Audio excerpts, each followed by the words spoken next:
Hi friends, இன்றைக்கி ஒரு சிம்பிளான நெத்திலி வச்சு ஒரு சூப்பரான கருவாடு தான் எப்படி செய்கிறதுன்னு பார்க்க போகிறோம். ஃபஸ்ட்டு அதுக்கு ஒரு பாத்திரத்தில் ஒரு 3 ஸ்பூன் அளவுக்கு கடலெண்ணெய் ஊற்றிக்கலாம். எண்ணெய் நல்லா காஞ்சதுக்கப்புறமா அதில் கடுகு, உளுத்தம்பருப்பு, கடலைப்பருப்பு இதெல்லாம் ஆட் பண்ணிவிட்டு நல்லா பொரிஞ்சதுக்கப்புறமா ஒரு கொத்து அளவுக்கு கருவேப்பிலை ஆட் பண்ணிக்கலாம். அது கூடயே பொடியாக நறுக்கி வச்சுருக்கக்கூடிய 2 பெரிய வெங்காயத்தை போட்டுட்டு நல்லா வதக்கி விட்டுறலாம். இப்போ ஒரு 10 பல் அளவுக்கு பூண்டை அந்த வெங்காயத்திலே போட்டு நல்லா வதக்கிக்கலாம்.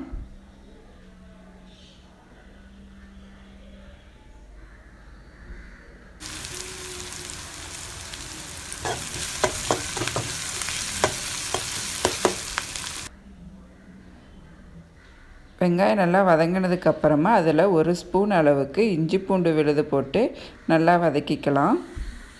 அதோட பச்சை வாசனை போகிற வரைக்கும் வதக்கிக்கோங்க. இப்போ ஒரு 2 பெரிய தக்காளியை சின்ன சின்னதாக கட் பண்ணி வச்சுருக்கிறேன். அதையும் ஆட் பண்ணிவிட்டு நல்லா வதக்கி விட்டுறலாம்.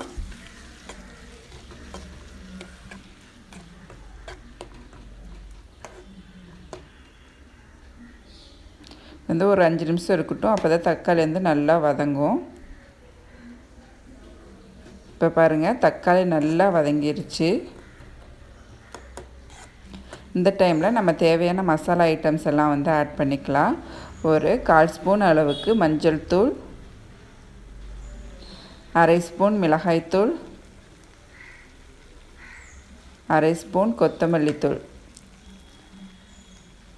தேவையான அளவுக்கு உப்பு, இது எல்லாத்தையும் ஆட் பண்ணிவிட்டு நல்லா மிக்ஸ் பண்ணி விட்டுக்கலாம்.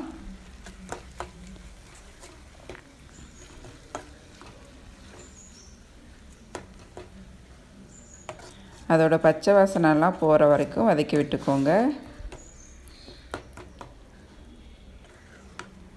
இப்போது நான் நெத்திலி கருவாடு அதோட தலையெல்லாம் நீக்கிட்டு தண்ணியில் ஒரு 2-3 டைம் நல்லா கழுவி எடுத்து வச்சுருக்கிறேன். அந்த நெத்திலி கருவாட்டை நம்ம ஆட் பண்ணிக்கலாம். ஆட் பண்ணிவிட்டு நல்லா கலந்து விட்டுறலாம். இதில் கொஞ்சமாக மட்டும் தண்ணி ஊற்றிக்கலாம். தண்ணி ஊற்றி ஒரு 5 நிமிஷம் கொதிச்சா போதும். அதோட தண்ணியெல்லாம் வற்றி வர வரைக்கும் கொதிக்க வச்சுக்கலாம். அவ்வளோதான். பாருங்கள், தண்ணியெல்லாம் வற்றி அதில் இருக்கக்கூடிய எண்ணெயெல்லாம் பிரிஞ்சு வந்திருக்கு. கடைசியாக கொத்தமல்லி இலைகளை ஆட் பண்ணிக்கலாம். அவ்வளோதாங்க, நமக்கு சுவையான நெத்திலி கருவாட்டு தொக்கு ரெடி ஆயிடுச்சு. தேங்க்யூ.